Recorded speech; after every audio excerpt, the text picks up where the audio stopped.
FSN Radio. It's all about what's next. Go to financialsurvivalnetwork.com and sign up for your free weekly newsletter. You'll also get 3 free reports. The Financial Survival Network. It's all about what's next. Welcome. You are listening to the Financial Survival Network. I'm Kerry Lutz. It's 1/3/19. New year well underway. What's going to be with the market, with the economy, with our government that can't seem to get its act together? There's a partial shutdown going on right now if you haven't been paying attention. And as we speak, the Dow is down 579 points, almost 580 points. The dollar is down, 0.5%. So we're going to talk with our economic expert, Jeffrey Small. Jeff, welcome back. Hey, Kerry, it's great to be here. And so, Happy New Year to you and yours. So we've got a little bit of a impasse, shall we call it, in Washington. We have the new Democrat-dominated House taking power today, and we've got Trump digging in his heels saying, you know, give me $5 billion for the wall. I'm not reopening government, and I'm freezing pay for federal workers because they're all overpaid and underworked. Everybody knows that anyway. And if it was up to Trump, I think he'd probably fire half of them if he could. And he's been reducing headcount in Washington. First president to do that. I don't even know if Reagan ever did it, really. He talked a lot about it, but I don't think he ever did it. So what's your take? Well, my take is the markets aren't faltering because of the government shutdown, but Congress better get their act together here. And, when you see all these Democrats that have voted for the wall in the past, I think when the last term of Obama, they voted for $25 billion for the wall. And now they're, of course, changing their course because it's all about political victories and not giving the president one, even though we need stuff down at the border. We need border security that's adequate to protect Americans. I'm tired of hearing in the press about illegal aliens shooting cops and drunk driving and then committing crimes. I mean, it's everywhere. And then the drugs that come across. And I don't think the Democrats are really concerned about it. I think this is all politics, Kerry. Yeah. Do you think, what do the people feel about it? What are they thinking here? I think people are flabbergasted that the government is so broken and that the center is completely eroded and nobody can work together. I think people on both sides of the aisle, the constituency, the votership is about had it. And I think that they better recognize at the congressional level that, look, they're going to get voted out unless they can get their act together. They got to stop playing politics and start doing what's right for the American people and the American country. Mm-hmm. And you think that's the widespread view on mainstream America? Well, if you avoid all of the poisonous information and all the misinformation and the partisanship and the major media TV networks, if you avoid all of that, the majority of all people are going to say we need to have border security. And what's the majority? More than 50%. They're going to say we need to have a wall. People that come across the border should not be allowed to have health care automatically and collect Social Security benefits. And all of a sudden now they have their baby here and the baby's a citizen. That's not American. That's not American at all. That is called prostituting our financial system as a welfare act for people that live in economically dislocated countries that come here illegally. Now, if they want to come here legally, that's a different issue. We welcome them to the party if they want to be American and they want to come here legally. We want people to come in. America is a melting pot. But you can't come here and use our system as a welfare state and then have a porous border for drugs and a porous border for criminals with no background checks. I mean, the whole thing is just a disaster, and it's been going on for years. Yeah, nobody's wanted to address it. And as a result, we've got this intractable situation here on the border. But you think Trump means it this time? He gave up. He allowed the government to avoid a shutdown on a number of occasions to avoid addressing this issue. And now he seems to really have had enough. Well, I think somebody's got to stand up and do something. Somebody's got to do the right thing once and for all, because all we get is political doublespeak and a congressional impotency where they do nothing because they're too afraid to legislate because they're afraid they're going to get voted out of office.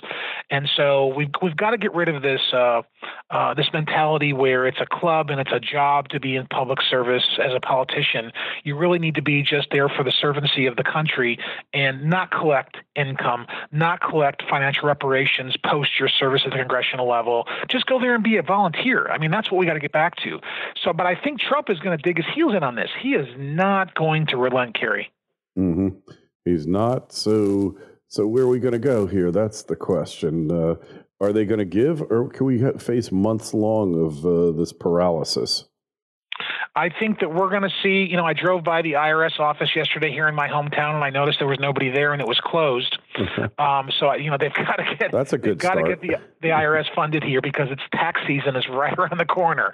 And Yes. So at some point, somebody's got to do something where the government's not going to be able to collect their revenue and answer tax questions. And so that's, they're under the gun. They've got probably about 30 days. I see maybe 30 days. This goes longer. And both sides are going to have to give to get something. But this is all about the politics, and the Democrats don't want Trump to have any kind of political victory, which will give him momentum, in the 2020 election. Yeah, and I agree with you about wall security, border security, that there's a number of ways to do it, and we have to get serious about it because the country's being overrun for sure. So you think they're going to blink finally? Because, look, the Republicans took on Obama and Clinton many times, and invariably they wound up folding. Is Nancy Pelosi different? Is she not going to give in? I don't think she's going to give in. I think the Democrats are on a power trip right now. Even though they didn't get the Senate, we still are short the 60 that we need on the Republican side. They got the House, and I think she's going to leverage that out, and I think we're going to go into a long-term shutdown here. I don't see the Democrats giving an inch, because if they give 1 inch, then they're giving in to Trump, and that's going to be seen as a victory, and they're willing to prostitute that out while sacrificing the safety of American citizens and the porous border with all the various issues that we've discussed thus far. So I don't think it's right. I think they need to get their priorities together and realize this is what we have to do. But there's a humanitarian crisis here too as well. When you look at the folks that are dislocated economically in Mexico, that's what's driving them here. But the reality is those people are being abused on the route. Kids can't march to the desert for 3 days with a gallon of water. That's not realistic. This has got to end. We can't allow criminals to come in through our porous border anymore either. And so from a humanitarian perspective, the Democrats need to recognize that look, by building a wall, we're saving lives. Yes. We're keeping people safe, and we're not allowing women to be abused or children to be abused or these human traffickers to be in business and for drugs to come across. This all needs to end, Kerry. I mean, it's a nightmare. I just can't believe we're living in this. It certainly is. Yeah, it's the twilight zone, and that somehow this is acceptable to the Democrats. I don't understand why they're not taking a bigger hit for it. Well, my feeling is, Kerry, I think that and when this is all said and done, if they don't give Trump the wall and the funding is needed for that to secure the border, they're going to own that in the next election. And then there's going to be a parade of Americans that have been victimized and a parade of examples of, what the Democrats didn't do and what the end result was. What was the residual? And there's going to be lives lost, people injured, people victimized by crime, all kinds of other issues, drugs. I mean, I think the border provides 90% of all heroin in the United States. And so, heroin's a massive problem. So is fentanyl. Fentanyl comes across the border. And I don't understand why that's not a priority. So the Democrats are willing to sacrifice American citizens. And I don't understand when the politicians started putting a premium on the non-citizenry, the foreigners, over the citizenry. Yeah. When did that happen? It became fashionable for them to give the rights to non-citizens and not protect the rights of the citizens. I don't get that. Where's the disconnect? I don't quite get it either. Somehow, one of their consultants told them that the future of the party rests with illegal immigration. After all, they're just undocumented Democrats, right? Well, I mean, a lot of those people that have come across illegally that are here now are not on the left. There's a lot of people that believe that there should be legal immigration. But I think the first reason there should be legal immigration is because of the humanitarian component. The second, that we should prevent illegal immigration is because of the humanitarian component. The second reason is because of the welfare component and the hundreds of billions of dollars it costs the United States. We're coming into an age, Kerry, where we don't have the money. The next administration is going to be going through a massive financial restructuring because the debt service is going to skyrocket to the second highest all-time amount on the budget. It'll be the second largest item on the budget, over 800 to 850 billion bucks of debt service, and we've never had that much debt service in our country. So the next financial crisis, besides what we're witnessing in the markets now and what's going on the border with the government being shut down, is the fact that we don't have the money. The debt cycle is not going to allow the government to continue to expand beyond $1 trillion a year. We don't have the money to service the debt. And that's one of the reasons why the market is cycling down right now. The debt cycle is coming to a climax, and it's just not in government. It's also in corporate America. But with the earnings restatements that we've had from Apple today, that's really rattling the markets. And so all this stuff is tied together, but we really need to find a way to maximize government dollars that it collects and spends. And one of the ways to do that is to prevent the hundreds of billions of dollars it has to spend on illegal immigration. We have become a welfare state for illegal immigrants, and what did Obama deport a year? 500,000 a year he would deport. I mean, he was deporting tons and tons of people, and the press didn't care. Press could care less. He was shipping them back all the time, but now it's a political and a partisanship issue. But all of this stuff affects the economy. It affects what the government has to spend. It affects where we are today financially. Yeah, it certainly does. And our leaders need to start getting serious about this stuff. Maybe, who knows, it might even be too late. FSN Radio. It's all about what's next. Egypt is on the verge, once again, becoming a world-renowned gold producer. The Golden Age is being rediscovered. For millennia, ancient Egyptian kingdoms prospered from unparalleled riches. Pharaohs built their empires and flaunted their abundant wealth that was made possible by the country's resource-rich gold deposits. Despite this rich history, modern Egypt remains one of the most underdeveloped gold mining countries in the world. Aton Resources is at the center of the modern Egyptian mining world, diligently working both as the only public exploration company in Egypt today and as the advocate for mining reform with the Egyptian government. However, those that arrive early like Aton will reap the best rewards. Aton's discovery of the legendary Lost Mountain of Gold at Radruin and its current aggressive drilling program there could potentially reap those rewards. Aton Resources is focused on its 100% owned Abu Marawat concession in the Arabian-Nubian Shield, located 200 kilometers north of Centamin Sakari's world-class gold mine. Aton possesses first-mover advantage in the underfollowed jurisdiction of Egypt, which is currently undergoing mining reform. To stay on top of Aton's latest drill results and news, go to atonresources.com. Aton trades on the TSX-V under the ticker AAN and on the OTC under the ticker ANLBF. The Financial Survival Network. It's all about what's next. Well, it's such a mess right now that people only can care about their incumbencies in Washington, and we've got to get rid of that mentality. That is the disease. That's the swamp. Is the incumbency mentality that thinks that if they vote for this, they won't get reelected, and they got to be for that, even though it's not correct, to stay elected. And we've got to get rid of that mentality. Yeah, couldn't agree with you more, Jeff. So what's ahead here as far as the economy goes, though? Where are we heading here? Well, the economy went basically crazy. Consumer confidence went crazy. Corporate confidence went crazy. Business confidence went crazy when Trump got elected, and the markets really benefited and the economy expanded and people started spending money. Some of that was based on optimism. Now with the tax cuts, we've transitioned into actual economic results, and the corporate earnings are phenomenal.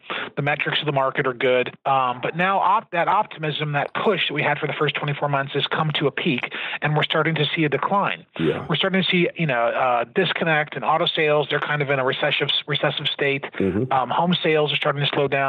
And so the economy is going to kind of pull back a little bit this year.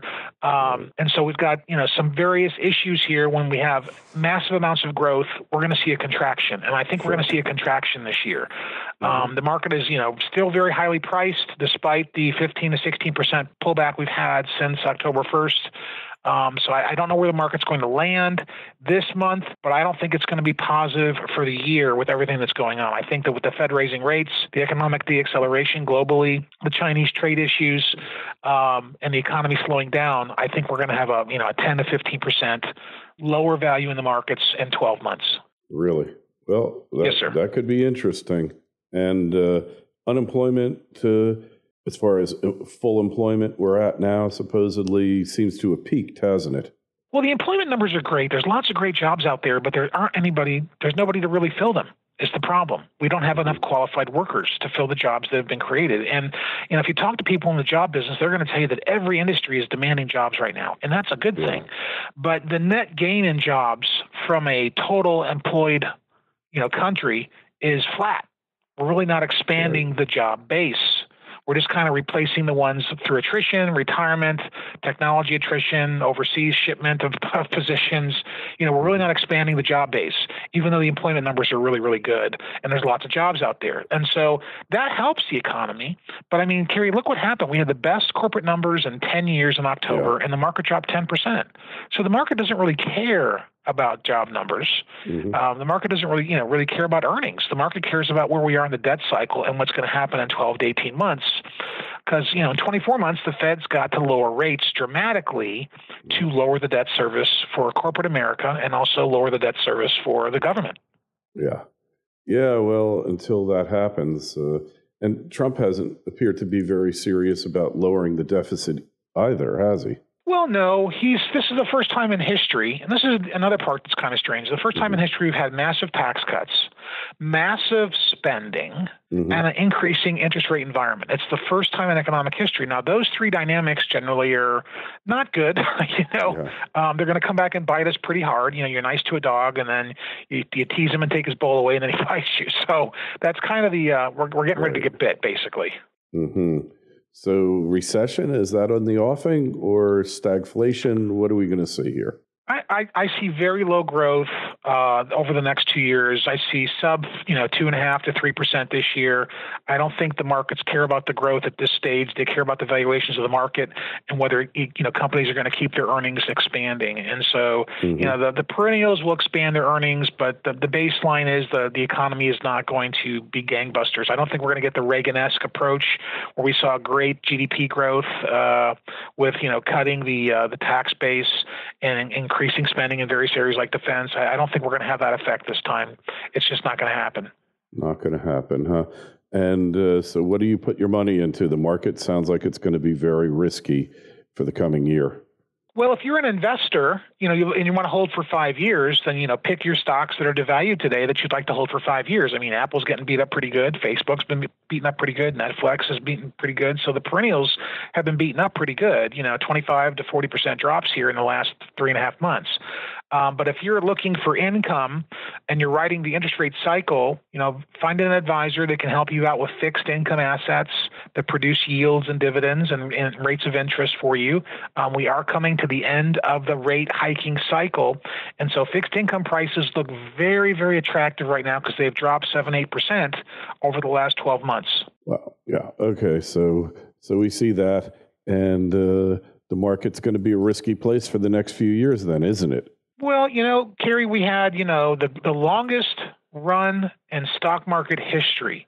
And so at some point, the market's got gravity to it. It just doesn't always go up, and economics are cyclical. And so we're coming to the part of the cycle that is not going to be so rosy for us going forward. And primarily that circumvents around the debt cycle. The debt has just expanded to a point where it really can't continue to expand at this rate because we don't have the money to service it. And yet the Democrats plan to announce a major expansion or attempt a major expansion of government, green jobs and climate change and everything else. And yet they never answered the question is how we're going to pay for it all. Well, the funny part about it is that that's never going to be more crystallized than in the next election. And so the economics are going to dictate that those utopian ideas, those grandiose ideas just aren't going to work.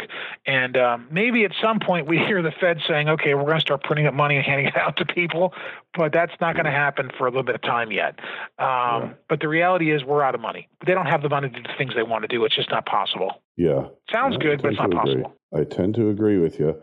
Well, anyway, people want to find out more about you, Jeff. They want to connect with you. Where do you go? Well, I think they go to my website at Arbor, ARBOR, like the tree, -financial.com. My newsletter is on there, various links to all my media appearances, and my email. If you want to contact me or sign up for our newsletter, that'd be great. Excellent. Hey, we have a link to it in the show notes of the interview. As always, be a part of the show. Write us with your thoughts on and questions, kl@kerrylutz.com. If you're watching, listening on YouTube, then please subscribe, like, and share. It really helps the show. And if you're just listening elsewhere, then share it with a friend if you think the friend will enjoy it. If you're enjoying it, hey, and let us know how you feel about the show. Don't forget, Facebook page, Financial Survival Network, Twitter feed @KerryLutz. And that's it for now, Jeff. Thanks for coming on, and we'll talk to you again soon. Thank you, Kerry. Great to be here. FSN Radio. It's all about what's next. Go to financialsurvivalnetwork.com and sign up for your free weekly newsletter. You'll also get 3 free reports. The Financial Survival Network. It's all about what's next.